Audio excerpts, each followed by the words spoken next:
Dalam masa 11 hari je, filem Mat Kilau Kebangkitan Pahlawan telah berjaya mengutik sebanyak 47 juta ringgit Malaysia. By the way, Mat Kilau dengan Mat Siam ni, adakah dia orang yang sama? What are we waiting for? Let's get started.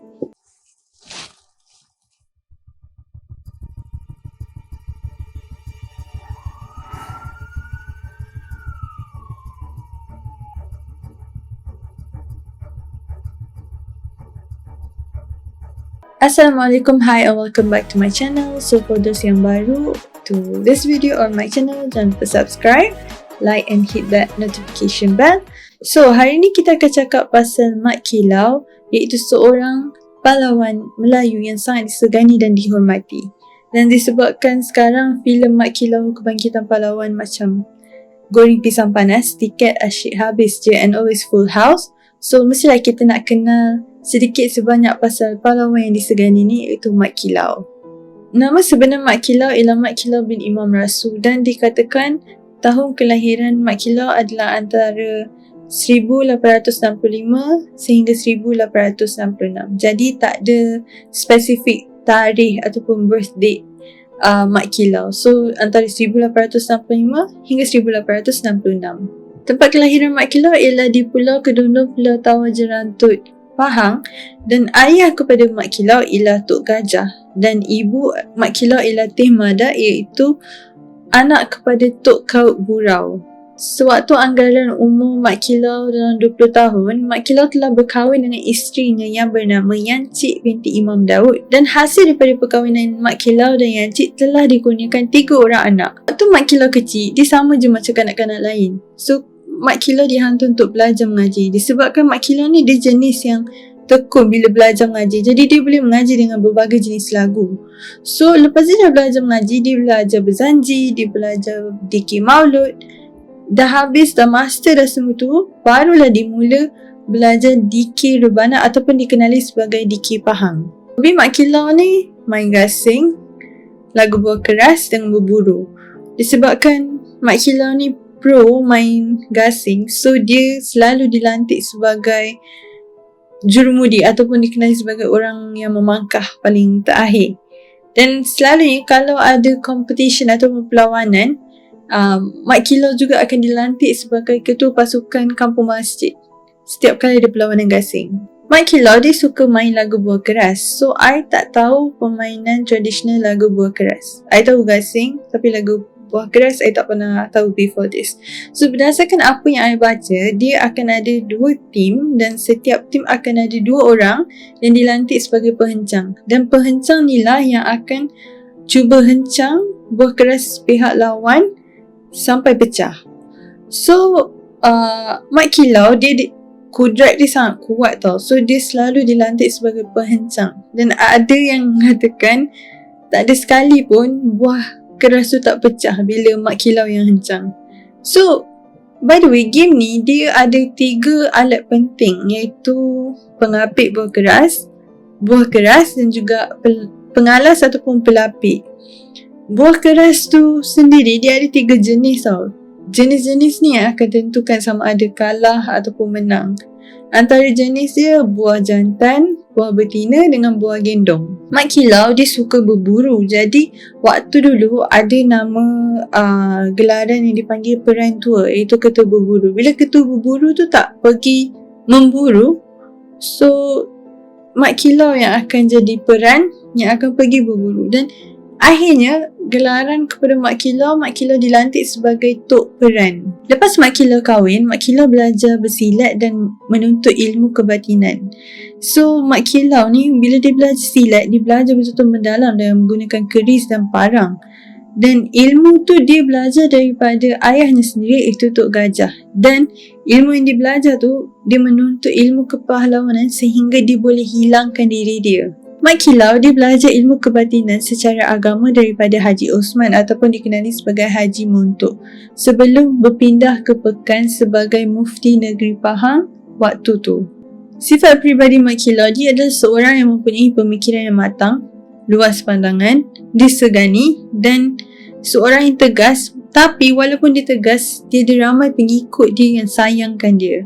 Pada Oktober 1888, waktu tu Tok Gajah dia ada dekat Pekan. So Hugh Clifford dia datang ke Pulau Tawak untuk jumpa dengan anak Tok Gajah dan untuk berunding, iaitu Mat Kilau. So dari sini kita boleh tahu yang Mat Kilau ni seorang yang sangat matured.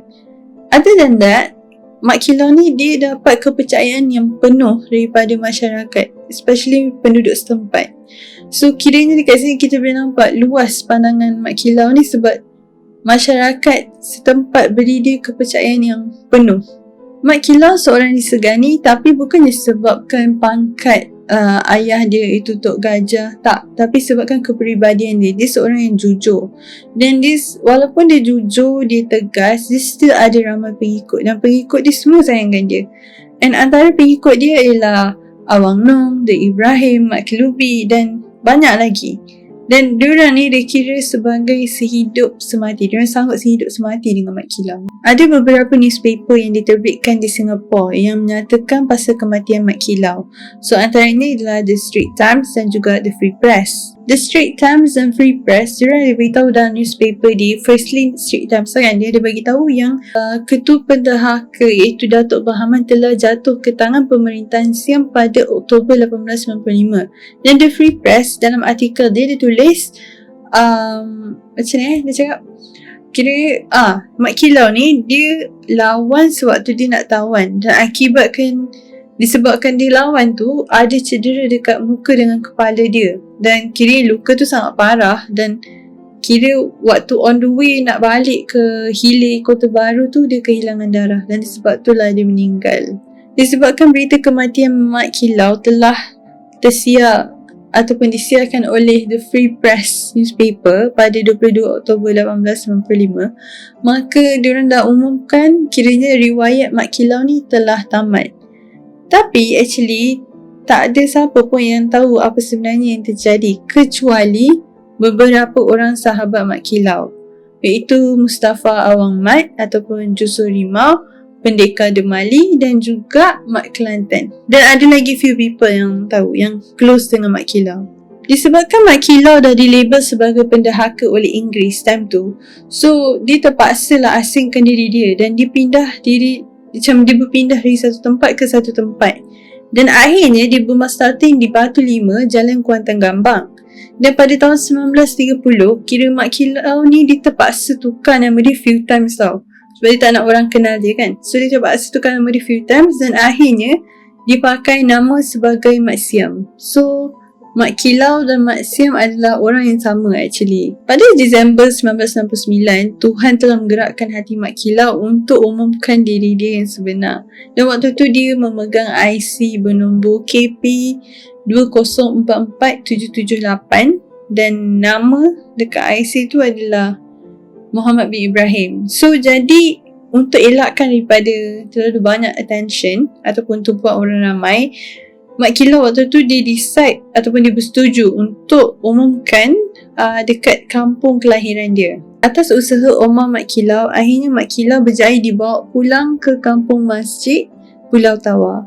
Dan waktu 26 Disember 1969, Mat Kilau dia pergilah masjid untuk solat Jumaat macam biasa. Dia baca Quran selepas solat. Jadi hari tu juga Mat Kilau umumkan yang dia buat perisytiharaan yang diumumkan dia adalah Mat Kilau. Dan disebabkan pengumuman tu, kira macam everyone shock lah time tu kan. So bila semua orang terkejut, sampaikan kerajaan Pahang terpaksa tubuhkan satu jawatan kuasa untuk siasat. Betul ke tu Mat Kilau? Dan jawatan kuasa tu ditubuh pada 8 Januari 1970. Lepas tu diorang interview few people untuk dapatkan bukti betul ke yang Mat Siam ni adalah Mat Kilau. Dan pada 6 Ogos 1970, Menteri Besar Pahang iaitu Raja Tan Sri Yahya Muhammad Saif pada pukul 10.30 pagi hari Khamis diisytiharkan iaitu Mat Siam adalah Mat Kilau. Selepas 4 hari pengumuman pengiktirafan pasal identiti Mat Kilau telah meninggal dunia dan disebabkan uzur.